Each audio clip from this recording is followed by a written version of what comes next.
Good morning, guys. Welcome back to the channel and welcome to yet another K-Swap NSX build video. You know, I might just start calling this a restoration series, being that it's effectively what it is. It's much less intrusive putting a K-series in it than it is restoring it. Putting the K-series in was like a day's worth of work. They already made the mounts, the axles, all that good stuff. And truth be told, this thing would probably be done by now if I didn't decide to completely go all out and restore every little piece and part. But that's what I do, that's what I enjoy. And with that being said, let's continue assembling some parts on the car.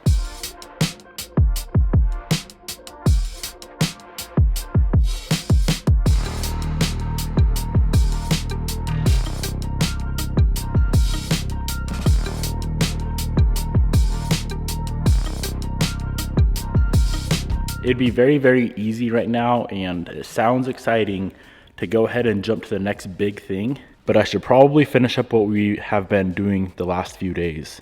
As you can see, we have some wiring in the trunk that's not complete. The trunk is 100% bare, missing all the latches, and it's missing a lot of stuff. Before we jump to the next big part of this build, let's continue on with all of this. We need to clean up and install all of the ABS sensors, latches, little vents and stuff like that. I know it's not all that fun, but hey, it's part of the build. It's got to be done.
Let's move on to the ABS sensors. So here's all the bracketry to secure the wires to the control arms and to the body and whatnot. Acura went pretty hard and marked each bracket, whether it's left or right. So that's gonna be a huge help when reassembling.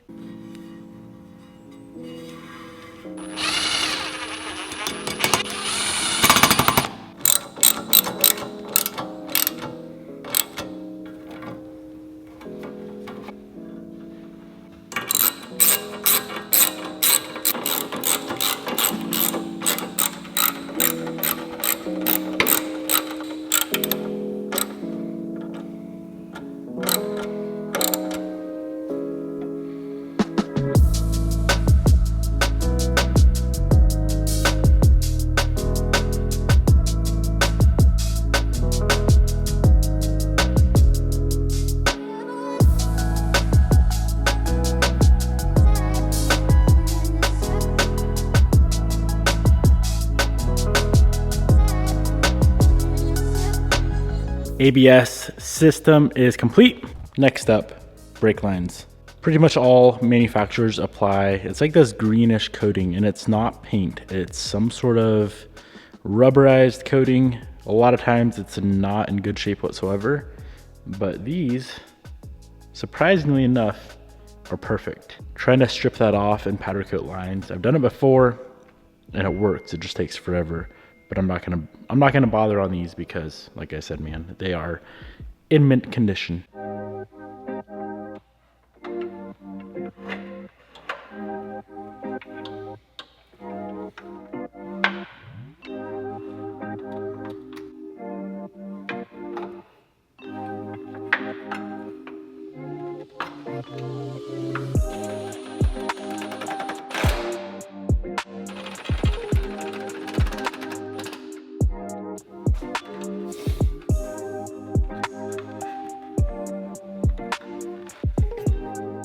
all of these tiny little intricate pieces and brackets and lines and hoses and whatnot definitely takes the longest, way longer than I anticipated. I'm about 4 hours deep, still not done. Last up is this wiring harness. This is for the trunk. Now I don't need to do what I did yesterday with the fuse box harness and relume it all, but there is paint from whoever painted this car last.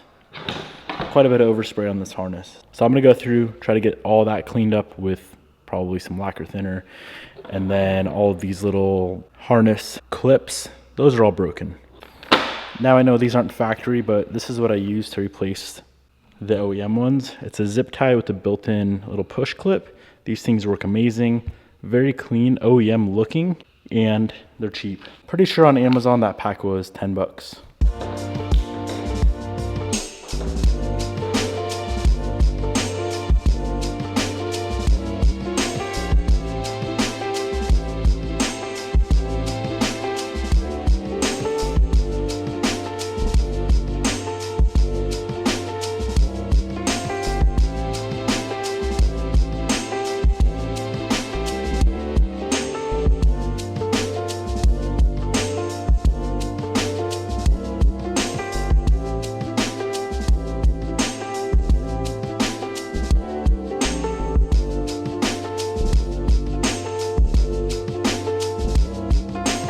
So it doesn't look all that clean as of right now because the taillights aren't in, and the taillights need to be in for the wiring harness to clip onto the studs.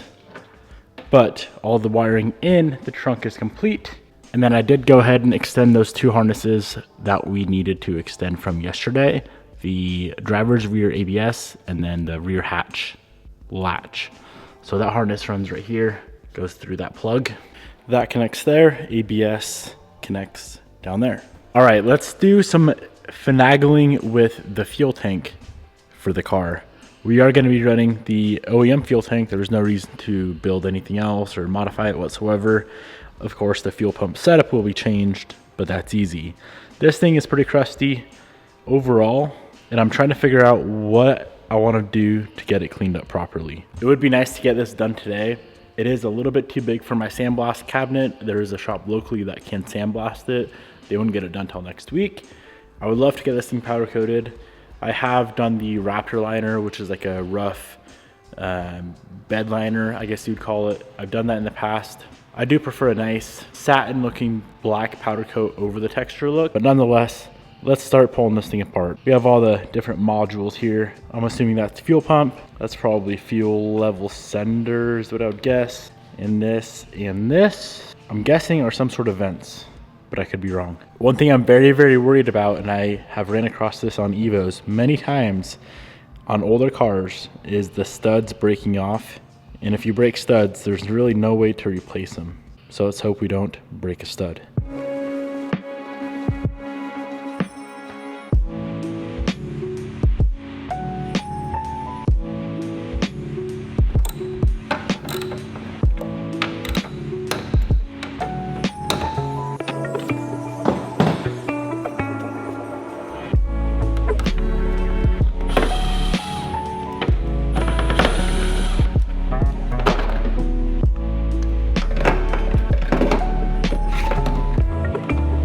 That is the biggest OEM fuel pump I've ever seen, provided it's actually OEM. It appears OEM, and that thing is massive.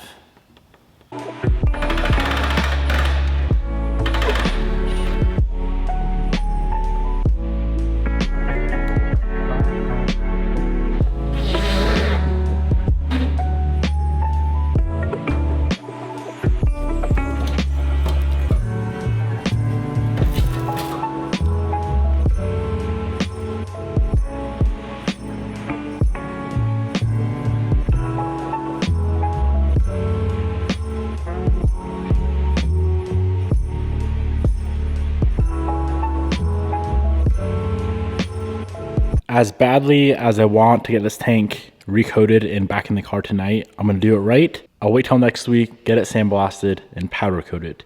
Now the rest of the parts we can get ready, but that, it's gonna have to wait.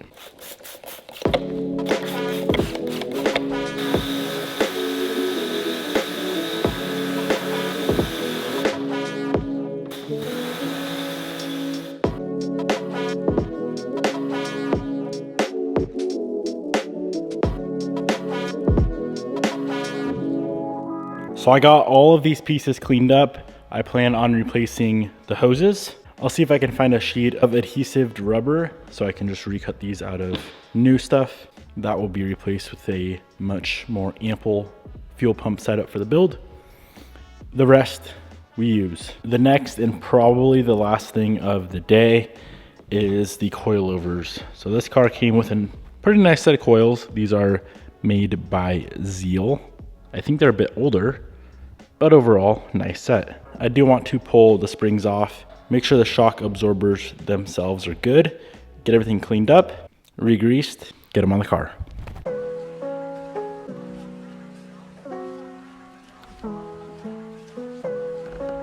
While this abruptly came to an end, I got one coilover apart.